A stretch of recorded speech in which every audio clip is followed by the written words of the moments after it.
You can use the command sudo systemctl --type equals service. This will return all the services in the system. Now these are all softwares that are running in the background that are doing a different service.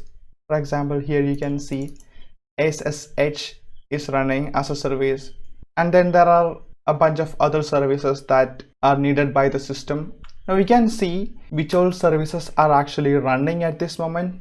For that, we just give the switch state equals running, and now you can see all the services that are running.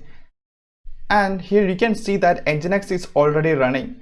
We just installed it and it started automatically.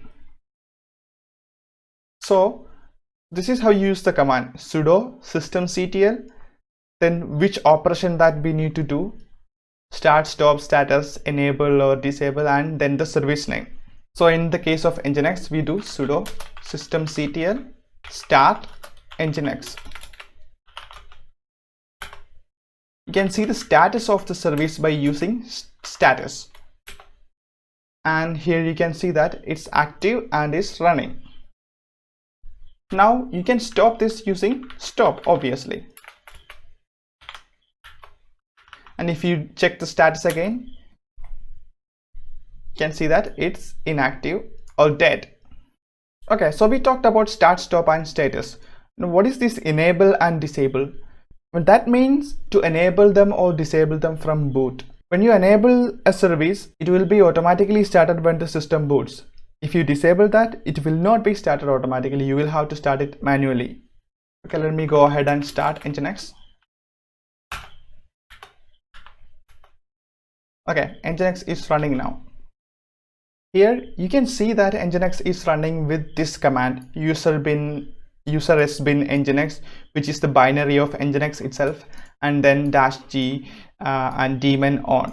So I said before, Nginx is running as a background service. That is because we have given the option of daemon on, and that's why Nginx is running as a daemon.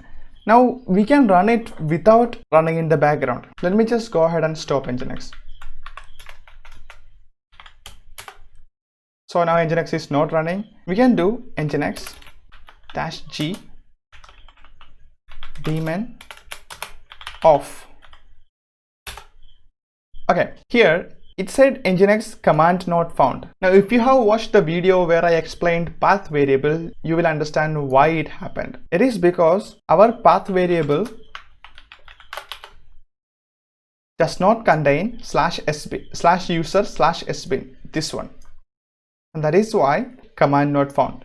So for now I'm just going to give the full path. Okay, now that is because I'm running it as my own user.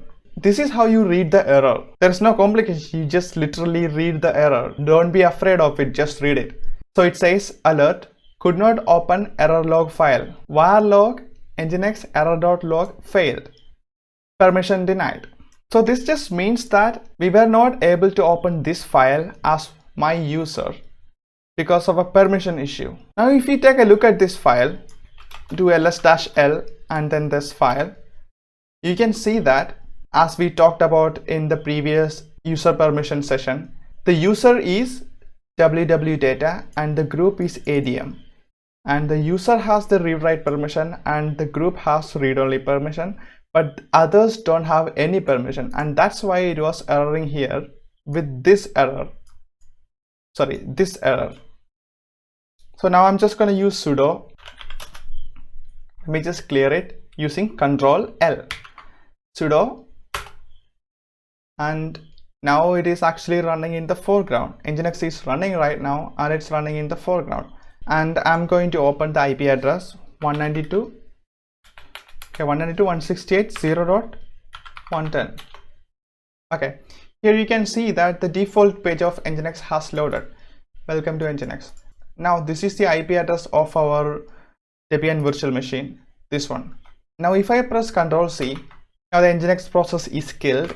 Now if I try to open it, it's not going to work because the web server is not running. Normally we don't run Nginx in the foreground. We almost always use the systemctl command and run it as a service. So let's just leave it running like that. Okay, Now we have the Nginx service running and serving a default web page. Now we need to be able to configure it. We need to have our own website. We need to create a new web page, or we need to change the configuration, add a domain name and things like that. For this, we need to be able to edit the configuration file. So as I mentioned in the previous video, almost always the configuration file is going to be under the /etc directory. So here it will be under /etc. Now the service name, which is Nginx, and then nginx.conf. So here, this is the configuration file for Nginx. To be able to edit this file, we need to have a text editor. Usually people recommend Nano, but I would strongly suggest you start learning Vim, which is a text editor, which I'm going to give a crash course on. I would say it's 100% worth investing some time in learning the basics of Vim. I'm not saying to go and learn full on configuring the Vim as an IDE or anything, but at least basic editing. Because if you are going down this line of managing servers, you're gonna have to edit text files. You will have a time when you have to edit text files inside a server, and you will not have a Visual Studio Code or Sublime Text there.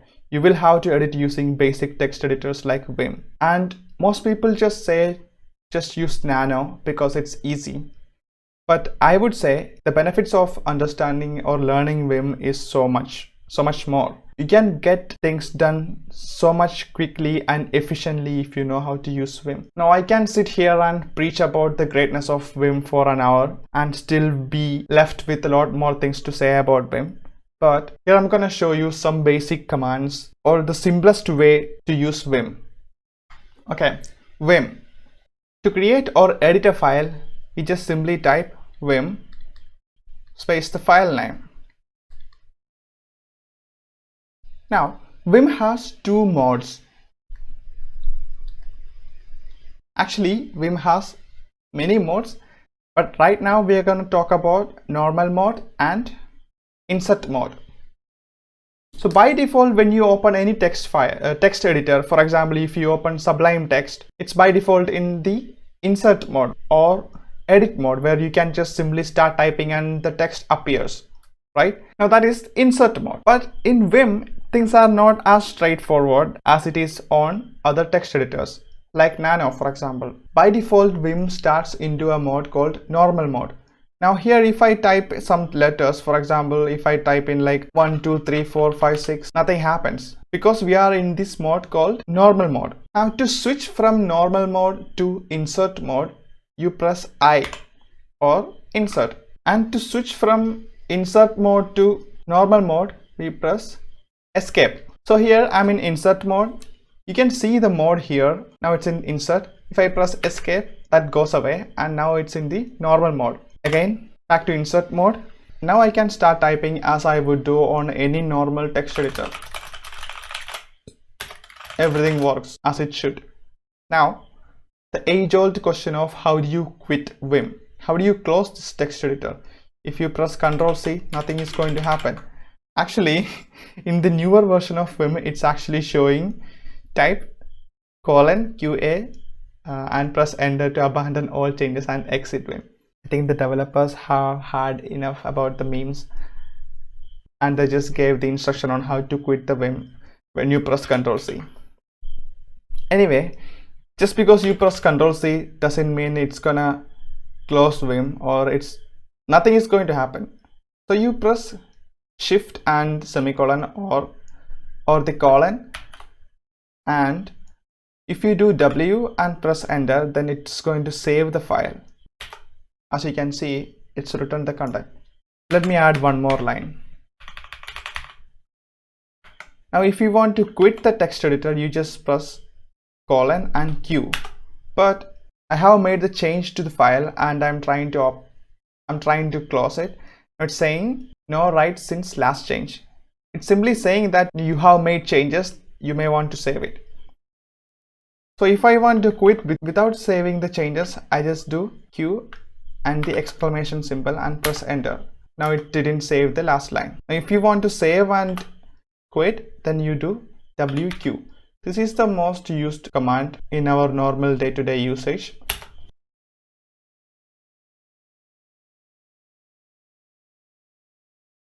Okay, so :W to write, :Q to quit, :Q and exclamation to quit without saving.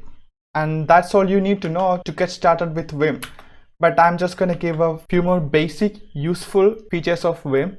Pressing GG will move the cursor towards the beginning of the file. And pressing Shift plus small letter g, or just capital G in overall, will move the cursor to the end of the file. GG, go into the beginning of the file. Capital G, go to the end of the file. And dollar symbol will move to the end of the line. And 0 will move to the beginning of the line. Now remember, all of these are run on the normal mode, not on the insert mode. Obviously, if you go into insert mode and type in GG or Shift G, it's just gonna type it, and that's obvious. So you have to press escape and go into the normal mode to run any of these commands. Now you can enable line numbers by just typing :set number. It's gonna show a line number. If you want to disable that, you just do set no new, NONU. It's gonna disable that. But I like to leave it on, so I just do set number.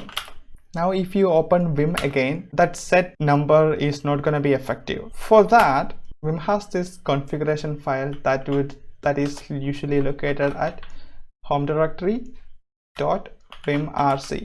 You just edit this file and add set number. Now every time you open any file, it will have line numbers. Now to go to any line number, you just press colon and that line number and press enter. It's gonna go there. Now if you want to copy a line, you just press YY and DD to delete line and P to paste the line. YY, I copied line number 2. Let me go here and press P. It's gonna paste what I copied. Now if I delete the first line, DD, I can paste it again using P. Similarly, I can copy 2 lines, from line number 1 to line number 2. So I just say 2YY.